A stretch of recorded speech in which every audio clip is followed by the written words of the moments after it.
যার আখেরাত ইমাম সাহেবের উপরে নির্ভর করে আপনার আখেরাত শুদ্ধ না অশুদ্ধ, ওনার নামাজ ঠিক তো আপনার নামাজ ঠিক। ইমাম সাহেব সামনে দাঁড়ায়, আপনার আখেরাতের পুরো দায়িত্বটা নিয়ে ইমাম সাহেব সামনে দাঁড়ায়। কিভাবে এরকম কিপটামি আর কৃপণতা করেন যে ওনার বেতন বাড়াইতে গেলে 7 দিন আর 15 দিন মিটিং করেন? আপনার তো লজ্জা থাকা দরকার। যার আখেরাত নির্ভর করছে যে ইমামের উপর, ওনার ব্যাপারে মিটিং করতে হবে কেন? আমি খুব লজ্জা পাই এই বিষয়গুলো।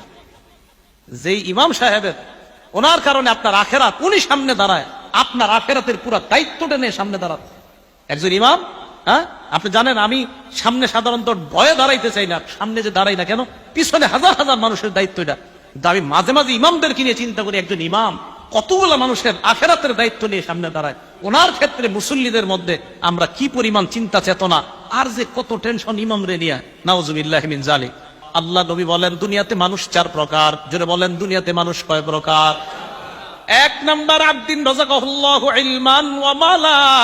1 নাম্বার যাকে আল্লাহ সম্পদ দিয়েছেন, বিদ্যা দিয়েছেন।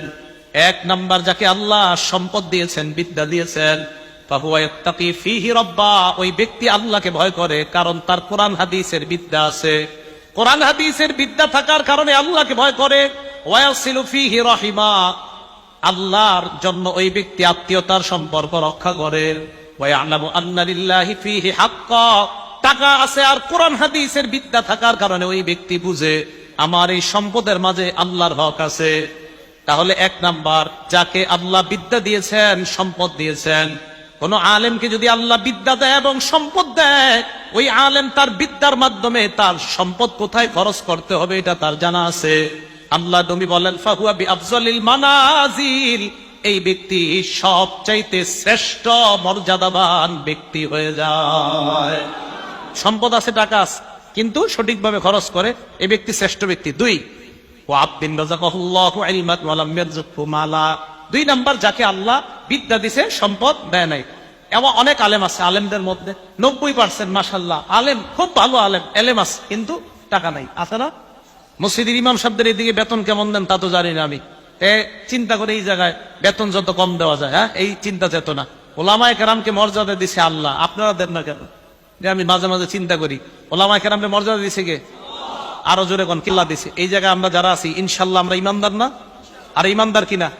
আল্লাহ সূরা মুজাদালায় বলে ওয়ারফাইল্লাহুল্লাযীনা আমানু মিনকুম। এই জায়গায় আপনারা যারা ইমানদার, আপনাদের মর্যাদা আল্লাহ বাড়ায়। ইমানদারদের মর্যাদা কে বাড়ায়? আবার ইমানদারদের মর্যাদা কে বাড়ায়? এটা কারণ আছে, একটু বলতেছি। বলেন, এই জায়গায় যারা আমরা ইমানদার, আমাদের মর্যাদা বাড়ায় কে? আবার এই জায়গায় যারা ইমানদার, আমাদের মর্যাদা বাড়ায় কে? আচ্ছা, এই ইমানদারদের মাঝে আলেম আসেনি? এবার আল্লাহ কয় ওয়াল্লাযীনা উতুল ইলমা দারাজাত। তোমাদের ইমানদারদের মধ্যে যারা আলেম, তাদের মর্যাদা আরো অনেক উঁচু স্তরে আল্লাহ বেড়ায় দেয়। তা আলেমদের মর্যাদা আল্লাহ দিছে, আপনারা দেন না কেন? ইমাম সাহেবের বেতন বাড়াইতে প্রত্যেক মাসে কি যে এক ঝামেলা। হ্যাঁ, তাহলে ইমাম সাহেবের বেতন বাড়াইতে গেলে একটা পুরা মিটিং বসে, সপ্তাহব্যাপী মিটিং হয় না। 500, 1000 কি কয়? আরে 500 বাড়াও, 1000 এটা ঠিক না, 500 বাড়াও, 500ই তো হয়, 1000 কেমনে বাড়ায়? এটা নিয়ে মিটিং চলতে থাকে, পুরো 1 মাস চলে যায়। কি এক ঝামেলা। ওলামায়ে কেরাম, যার আখেরাত ইমাম সাহেবের উপরে নির্ভর করে আপনার আখেরাত শুদ্ধ না অশুদ্ধ, ওনার নামাজ ঠিক তো আপনার নামাজ ঠিক। ইমাম সাহেব সামনে দাঁড়ায়, আপনার আখেরাতের পুরো দায়িত্বটা নিয়ে ইমাম সাহেব সামনে দাঁড়ায়। কিভাবে এরকম কিপটামি আর কৃপণতা করেন যে ওনার বেতন বাড়াইতে গেলে 7 দিন আর 15 দিন মিটিং করেন? আপনার তো লজ্জা থাকা দরকার। যার আখেরাত নির্ভর করছে যে ইমামের উপর, ওনার ব্যাপারে মিটিং করতে হবে কেন? আমি খুব লজ্জা পাই এই বিষয়গুলো। যে ইমাম সাহেবের ওনার কারণে আপনার আখেরাত, উনি সামনে দাঁড়ায়, আপনার আখেরাতের পুরো দায়িত্বটা নিয়ে সামনে দাঁড়ান একজন ইমাম। হ্যাঁ, আপনি জানেন আমি সামনে সাধারণত ভয়ে দাঁড়াইতে চাই না, সামনে যে দাঁড়াই না কেন, পিছনে হাজার হাজার মানুষের দায়িত্ব এটা। কিন্তু আমি মাঝে মাঝে ইমামদেরকে নিয়ে চিন্তা করি, একজন ইমাম কতগুলো মানুষের আখেরাতের দায়িত্ব নিয়ে সামনে দাঁড়ায়।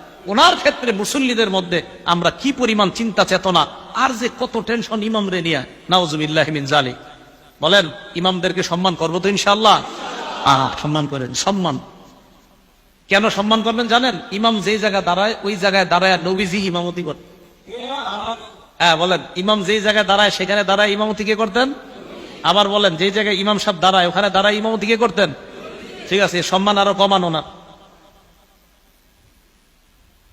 যদি বুঝলেন তো ভালো কথা, না বুঝলে আর বোঝানো যাবে না। নবীজি যেখানে দাঁড়িয়ে নামাজ পড়াইতেন সেখানে ইমাম দাঁড়ায় নামাজ পড়ায়। আবার বলছি, নবীজি যেখানে দাঁড়িয়ে নামাজ পড়াইতেন এখানে ইমাম দাঁড়িয়ে নামাজ পড়ায়। তো ওনার সম্মান কিভাবে দিবেন আমি আর বুঝাইতে পারছি না, শুধু একটুকুই বললাম। যেখানে নবীজি দাঁড়িয়ে নামাজ আদায় করতেন, যেখানে নবীজি দাঁড়িয়ে সাহাবাদেরকে নামাজ পড়াইতেন, সেই জায়গাগুলোতে আল্লাহ তার নির্বাচিত বান্দাদেরকে দাঁড় করাচ্ছে। নবীওয়ালা দায়িত্বটা তার মাধ্যমে আল্লাহ পূরণ করতেছে। এখন তার সম্মান কিভাবে দিবেন আমি আর কিছু বলবো না, শুধু একটা কথা বলে গেলাম যে নবীজি যেই জায়গায় দাঁড়াইতেন সেখানে ওই ইমাম দাঁড়াচ্ছে, তার মর্যাদা কিভাবে দিবেন আপনারা চিন্তা করুন। নবীজির মহব্বত করেন না সবাই? বুঝা যাবে করেন কিনা। আসেন, এক নাম্বার যাকে আল্লাহ সম্পদ দিছে, বিদ্যা দিছে, মনে আছে তো? 2 নাম্বার ওলামায়ে কারাম, এলেম আছে, সম্পদ নাই। এলেম আছে, সম্পদ নাই।